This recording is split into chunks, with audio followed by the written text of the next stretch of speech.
السلام عليكم ورحمة الله وبركاته. إن شاء الله النهاردة هنتكلم عن القاف وهنقسمها وهنقول أسامي الأدوية بتاعتها لا استنى انزل بالإنترو الأول.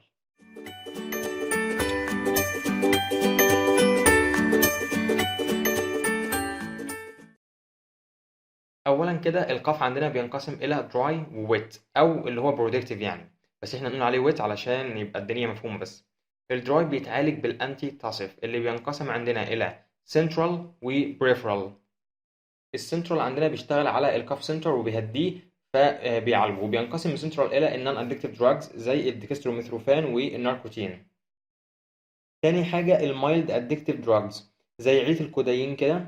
تالت حاجه اوبيويد بس ليها هاي ادكشن ودولت زي الهيروين. بعد كده عندي البريفرال انتيتاسيف دراجز اللي هم الدراجز اللي بتشتغل على الريسبتورز اللي هم في الاير واي بتاعه اللنج، وبالتالي بتقلل الاريتيشن فتحس ان الكحه بتهدى كده. واول حاجه عندنا الديميولوسنس اللي هو بقى ما عندكش حجه، ما بتحبش طعم الدواء، ما بتحبش طعم البرشام، فدواء عباره عن اروح او حاجه مسكره بتعالج الكحه.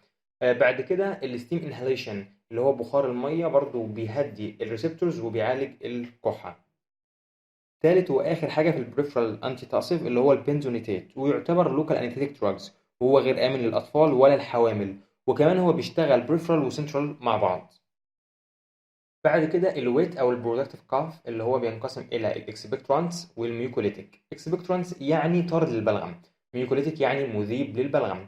الاكسبكترانتس بينقسم عندي ثلاث اقسام، اول حاجه سيديتيف، تاني حاجه ستيمولانت، تالت حاجه اروماتيك. شغل الاكسبكتورانس بيعتمد ان هو بينهانس السكريشن اللي هو خصوصا الووتر سكريشن، وبيقلل الفيسكوزيتي، فتلاقي ان السكريشن بيبقى ووتري، الفايبرونيد ماتيريالز بيحصل لها بريك داون فبيبقى سهل ان هو يخرج من الاير ويز.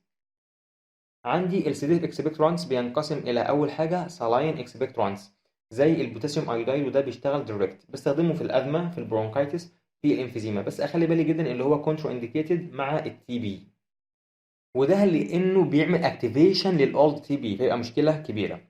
تاني حاجه في السيديتيف اللي هو الالكالاين اكسبكتورانس زي الصوديوم والبوتاسيوم اسيتيت، ودون بيشتغل ريفلكسلي عن طريق ان هو بيعمل الكالوزيس وبالتالي بيزيد السكريشن، فبستخدمه في البرونكايتس وفي الازمه برضه.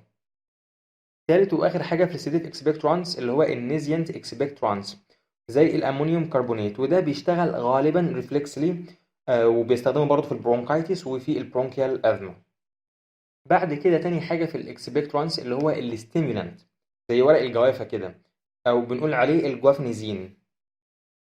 آخر حاجة في الاكسبكتورانس اللي هو الاروماتيك اكسبكتورانس زي الفولاتايل اويل، بيشتغل دايركتلي، ودون ليه ميزة إن أنا بستخدمه في الكحة اللي بتيجي مع نزلات البرد. بعد كده هنتكلم عن الميكوليتيك اللي هو المذيب. عندي أول حاجة البروميكسين اللي هو اسمه التجاري البايسلفون، وعندي الأمبروكسول. فعندي البروميكسين بيشتغل عن طريق ان هو بيقلل الفيسكوزيتي بتاع السكريشن عن طريق ان هو بيعمل فريجمنتيشن للميوكوبوليساكرايدز فايبرول ستراكشر. اما الامبروكسول بيبقى يعتبر كانتي جلو، يعني بيمنع ان السكريشن يلزق في الوول بتاع الريسبيراتوري تراكت، ودولت بستخدمهم في التراكو برونكايتس او الكرونيك انفلاماتوري بالمونري كونديشن. بعد كده عندي الاسيتايلسيستين اللي هو بيشتغل عن طريق ان هو بيكسر الدايسلفايد بونز، وبنقول عليها في الام سي كيو اللي هو ديبوليمرايزيشن. بيستخدم في حالات الاكيوت ريسبيراتوري كونديشن زي النيمونيا والبرونكايتس. برضه ليه استخدام مهم عن طريق ان هو بيعالج التوكسيسيتي بتاعت الباراسيتامول. وممكن كمان استخدم انزيمز لعلاج الميوكوريتيك زي الدرونيز الفا، وده بيتاخد عن طريق الانهاليشن. رابع واخر حاجه الووتر فيبور انهاليشن زي برضو الستيم انهاليشن، هي واحد بس انا كتبت الاثنين علشان لو جت كده او كده في الام سي كيو. برضو دي بتعالج الميوكيوليتيك. وبكده نكون وصلنا لنهايه الفيديو بتاعنا. مهم جدا تكون التقسيمه دي في دماغك، هتلاقي الدنيا ان شاء الله بسيطه، وهتلاقي القاف يعني بسيط جدا ان شاء الله.